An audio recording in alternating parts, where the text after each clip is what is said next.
So I am just, of course, wondering what the genesis of the play is, Lindsey. I know that you are, often writing about uh, social and political issues from a really, really deep character base. But how did Ugly Lies the Bone begin in your mind? I have to switch mindsets. I'm sorry, I've been doing back-to-back press for Queen of Versailles. And I'm like, what am I talking about? I'll give you the wrong show. Um, uh, I I'm from Cape Canaveral, Merritt Island, Space Coast area, Hmm. and grew up in this Florida Space Coast and went away to college at the time that the space shuttle program was shutting down. And so every time I came home, I was coming back to this town and this landscape that was just changing so drastically because the anyone that once the shuttle program ended, like anyone that could leave did. And it was that compounded with the 2008 financial collapse. So it was like the town was just gutted. And growing up with people that served in various parts of the military, and my best friend from the town became a psychologist at a VA center in the area.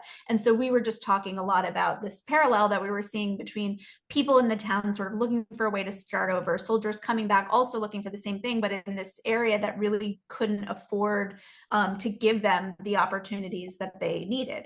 And so the play really came from that place. And then I started talking to veterans and just interviewing different people, and the number one injury coming back from the wars of Iraq and Afghanistan was extreme burns. And on one hand, it was this incredible advancement in medical technology that you could make people survive these injuries that in previous wars would have killed them, and yet we don't really have the way to help people deal with chronic pain, for this level of chronic pain that's sort of unprecedented, because in previous ways you just wouldn't have survived it. So I was just kind of fascinated by the technological scientific problem that presents,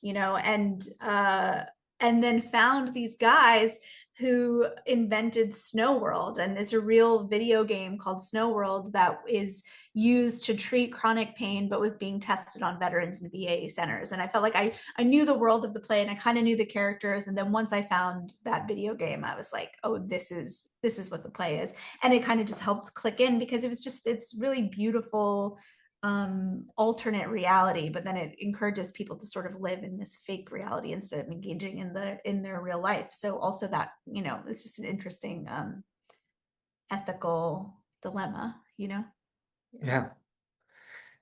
I'm curious, what did you feel like you learned about the play in it was the first production at Roundabout?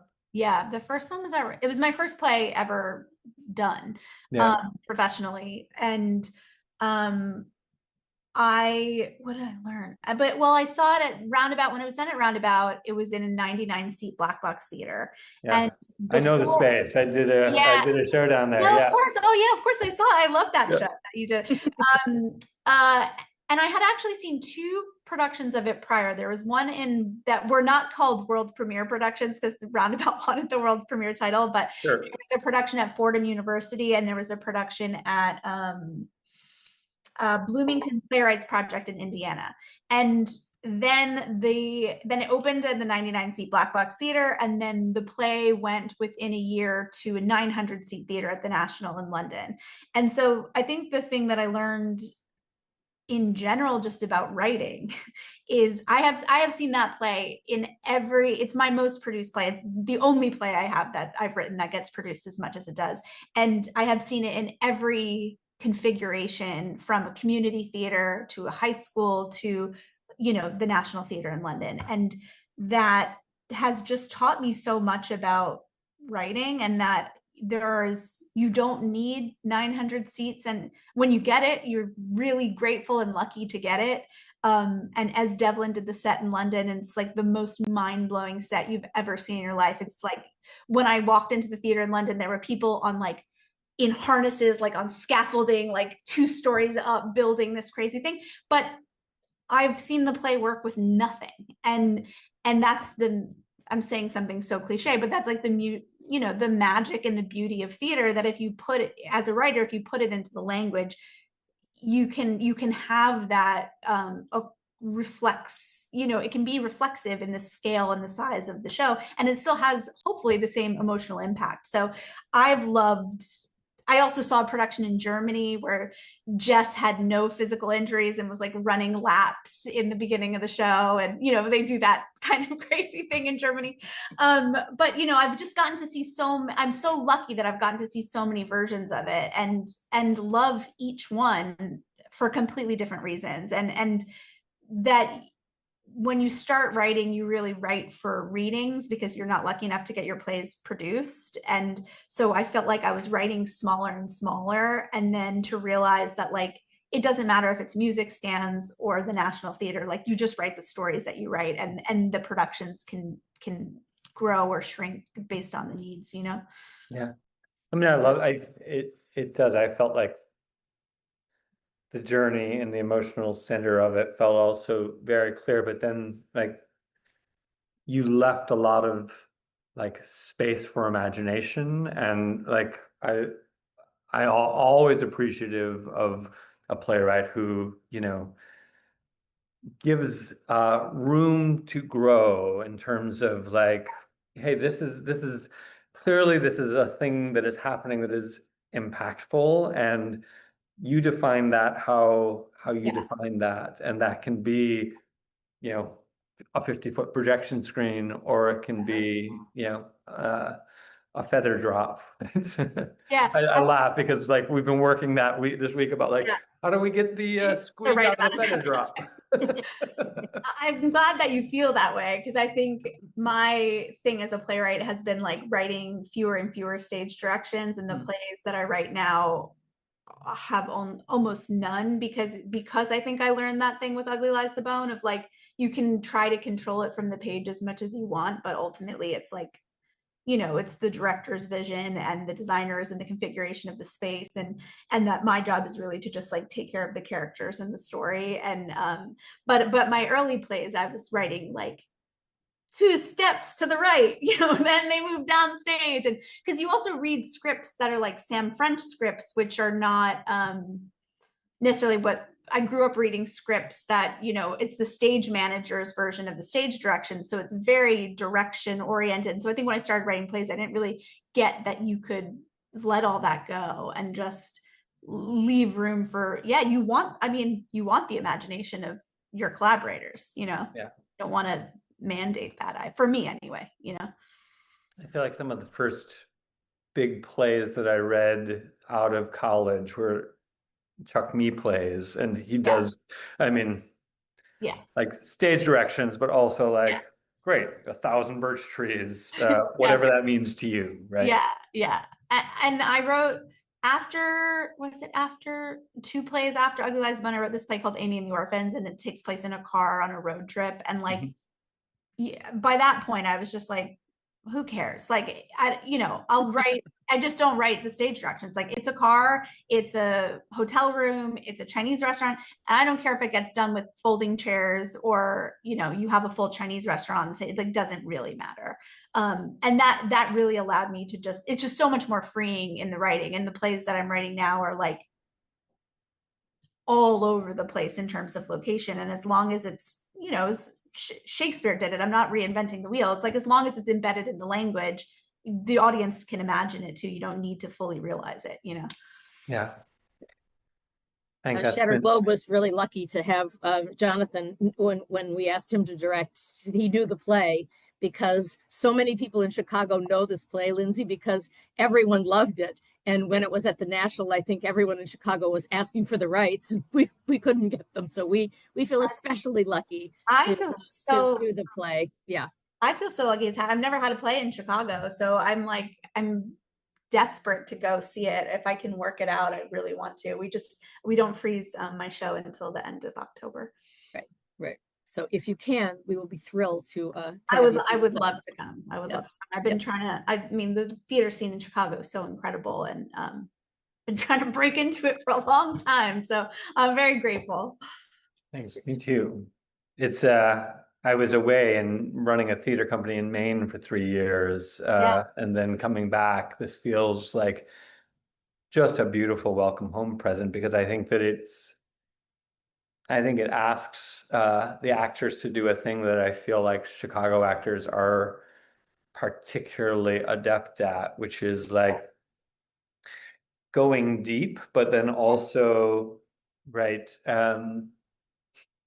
all these people are managing so many things that like if you start to sort of fall apart emotionally, right, like the whole system breaks down, right? So people who are managing the best they can under extraordinary circumstances, and I just think Chicago actors seem to grab onto that and really launch into it in a beautiful way. Why do you think that is? I have some theories. I think that there aren't enough professional opportunities here in Chicago where people can truly like just make their full sort of like living doing it, right? It's Right, really, right. really hard. And so many of the folks that I'm working with, particularly in this production, right? Like they're working some kind of a day job and then they're coming Yeah, and doing their thing. And I think that at some point, right, like that uh, that creates a real love of, first of all, the work, and I think it also puts it really focused on uh, the relationship and the interaction yeah. between two people, right? Like there's a real, I don't know, Sandy, am I allowed to swear on this?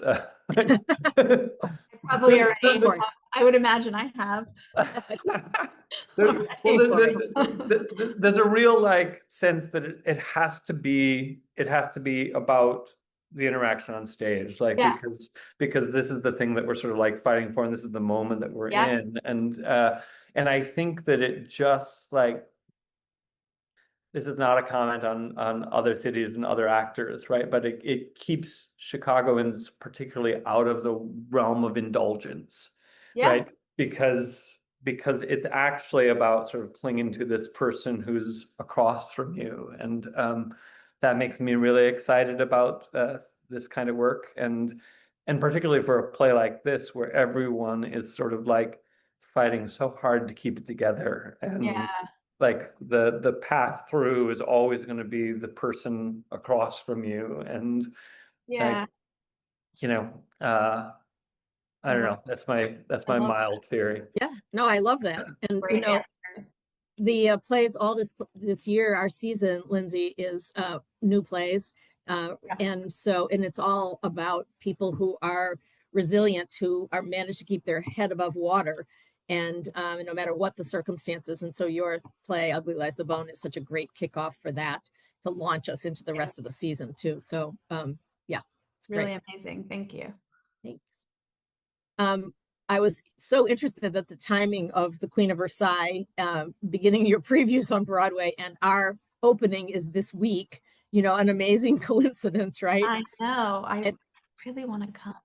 I know. So I'll I figure hope you that do. out after this call, see if they let me away for a day.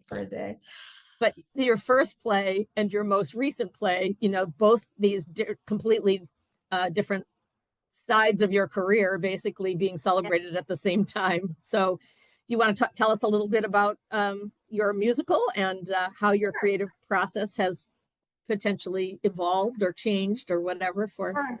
this? Both Florida stories, Hmm. which is something that I'm always like, if I can set something in Florida, I will. And well, Queen of Versailles is based on the Lauren Greenfield documentary about a crazy Florida billionaire family who decide to build the Palace of Versailles in Orlando, Florida, and sort of bankrupt themselves in the process. And it's, to me, just this. I almost said the same thing when talking about the Space Coast, but it feels to me this great microcosm of America, Queen of Versailles does, of the American dream and all that sort of good and bad and ugly about where we're at it as a country right now, and in the form of musical theater. And so I think, when I wrote Ugly Lies the Bone, I had a really amazing playwriting teacher, Tina Howe, who's since passed away, but she was the first person that told me to write about Florida and what Florida as a landscape could give me. And that she always said that I wrote about the dispossessed. And it's interesting because Queen of Versailles is not really about the dispossessed. It's about people possessing a lot. It's the opposite of the dispossessed. And there are characters in it that don't have what the Siegel family, the billionaire family have. And so you see both sides of it. But I think Florida and her encouraging me to sort of find my voice in writing about where I'm from and the contradictions of that place. And me as a person, I'm interested in high and low things. Like I read a lot of poetry and I watch a lot of crappy TV, and my dad's a magician, and I grew up on cruise ships watching like loving cruise ship shows. And you know what I mean? Like I like poetry and comedy, my dad, and trying to figure out where those things fit. And I think I'm still working that out in Queen of Versailles, just in a different form, if that makes sense. Yeah. Is this your first musical? It is, yeah. It's my first musical. That's fabulous.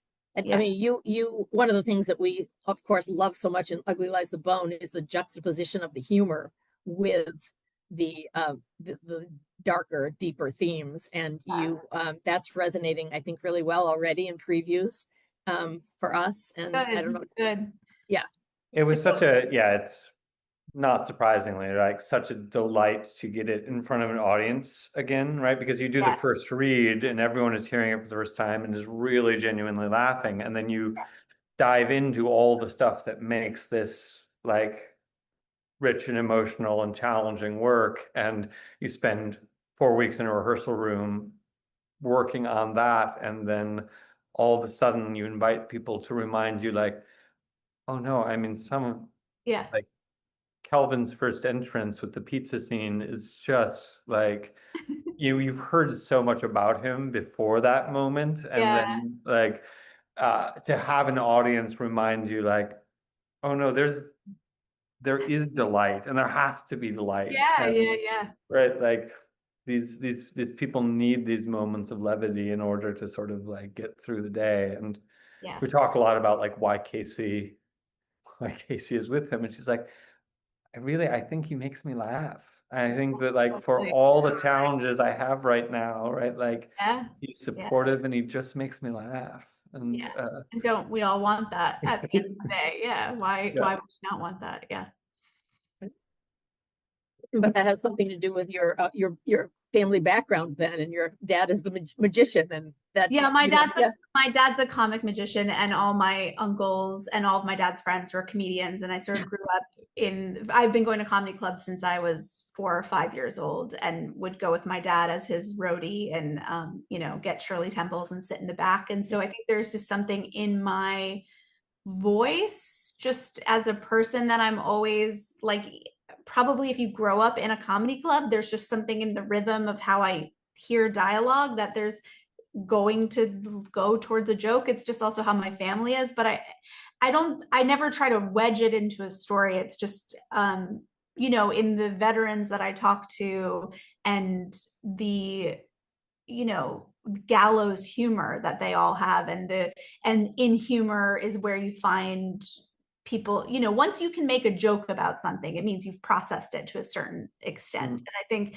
humor and resilience go really hand in hand together. And I remember watching a documentary. There was an amazing documentary, I'm going to blank on the name of it, where wounded veterans did stand-up, and they paired a veteran with a stand-up comedian and developed a stand-up act based on their experiences in war. And that was so informative to me, because there was a extreme burn survivor who got up on stage, and the audience sort of took a minute to take him in, and he took a minute before he even said anything, and let that settle. And then he just said, like, you should have seen the other guy. And the audience just lost it, because and then sets everybody at ease, and it gives him power over his own narrative and his own body, and how important that is to give a character who's struggling that agency, Yeah. of how they tell their story and the way that they want to talk about themselves, and humor allows everyone to, there's power in it. So Yep. I felt like that it is me, but it is also these characters that, like, in great struggle, people laugh at funerals and cry at weddings, and that comedy and tragedy are always, to me, in my mind, always like not just hand in hand, but like braided together. Yeah. That's great. I mean, I think you can absolutely see that in the play and the response, yes, to the audience. Yeah. I also wanted to just talk a little bit about the fact that theater has always been a space for radical empathy and difficult conversations, and our time is a time when free expression feels Yeah. increasingly fragile. And what do you both think the theater's role is in, protecting honest storytelling and keeping space for the uncomfortable, complex truths? I mean, I could get on my soapbox. I love your soapbox. Go Well, for it. I think obviously I believe in free speech. Okay, I'll just say that. I'll just start off by saying that. It's crazy that we have to say that. Isn't Yeah. that weird that we have to start with that? But I think I believe in the right to obviously say what you think, and everyone should be able to do that. I also think we're in a particularly weird moment in theater right now where we are scared to be offensive because we are all trying to be good and we are all trying to do the right thing. However, that can create very boring drama because you don't want to just be putting people on stage that the audience is and the audience agrees with, and they just go to comfortably pat themselves on the back for being good, let's face it, like liberal people. So I feel like, and you don't want, that isn't the point of theater, to like put on people on stage. And to me, this is like where radical empathy comes in, is like to put people on stage that are very different from us. And this is something I'm talking a lot about with Queen of Versailles, because those characters are Republican billionaires. And yet we're putting them on stage not to glorify them, but to examine it and to maybe tear it apart, or to look at it with a critical lens. And so I feel like we have to be able to swing stories in both directions and not be afraid, in this moment where free speech is under fire, also to, as well-meaning, I have no problem saying liberal, I'm a well-meaning liberal writer, but I also want to be able to write characters whose politics are different than my own, and I want the right to be able to look at that, and the difference between putting someone on stage and glorifying them. And it's something I'm thinking a lot about in my writing, because I'm just a little allergic to what the danger is right now of just being really safe and putting stories on stage that feel very comfortable to us. That is the concern that I have right now. I don't know if that answers your question, but yeah, no, it does. Yeah. Absolutely. And the operative word too being examine, you know what I mean? Yes, deeply examine our fellow humans, right? And I think that's right, like the work that asks questions rather than provides answers, for me, is always right. Like, and I think any audience will start to buck against the feeling that they are being told how to think or how to respond. And I think that somehow the opportunity to ask big, important questions about how we're living right now and why and what we're engaging with is actually, I mean, arguably it's why Western theater kind of came into existence in the first place, right? Is to have conversations about how we're living, right? But I think that we dipped away from that a little bit. I feel it's really important to kind of come back, because I mean, Bangor, Maine was a 50-50 split in terms of Democrats and Republicans. And so programming for those groups, like, as soon as I started to like put a spin on a thing, right? That said one way or the other how to think, right? Yeah. Like I got pushed back in either way, but if you could provide a window into somebody else's life and really try to genuinely like present where they were at from a real humane standpoint, I think that people want to find those connections, whether they know it or not. And I think you give them an opportunity through the work. They're going to take that out into the world and hopefully maybe then look at their neighbors a little bit differently, with a little bit more understanding. Yeah. Which is so important because we're having a little too, not as much as we should in that respect for certain. Sure. Yeah, I think I just think it's so important that like for me as a writer, I'm always just trying to find the characters that feel so different from me, and that can be a burn survivor veteran, or it can be someone with Down syndrome, or someone on death row, or a billionaire Republican in Florida. But anyone that like on paper, I'm like, that is nothing to do with my life. But then the act of writing is the act of that radical empathy of having to force yourself into that person's shoes and see all the little decisions that made them who they are, that we're all, you know, like the truism, we're all like 2 decisions away from having a completely different life. And I think that if you can find that in stories that are so different from you, and then realize that they're not different from you at all. My hope always is that like, if then you go to vote on an issue and you don't think about statistics, but you remember that story that moved you and that made something personal that did not feel personal to you in the beginning. So yeah, that's my, like, you know, that's what I'm always trying to do anyway. Yeah. That's a great goal. And I want to be respectful of your time because you got to go and Jonathan has to go teach a class. But thank you so much. We will celebrate our opening with you in spirit and keep you apprised of what's going on. And we'll be watching and listening about your triumph, hopefully with Queen of Versailles. And I hope to see you in Chicago, Lindsey. Thank you so much. Me too. I really hope so. Thank you. Thank you, Lindsey. Thank you, Jonathan, too. Thank you so much, both of you. Thank you.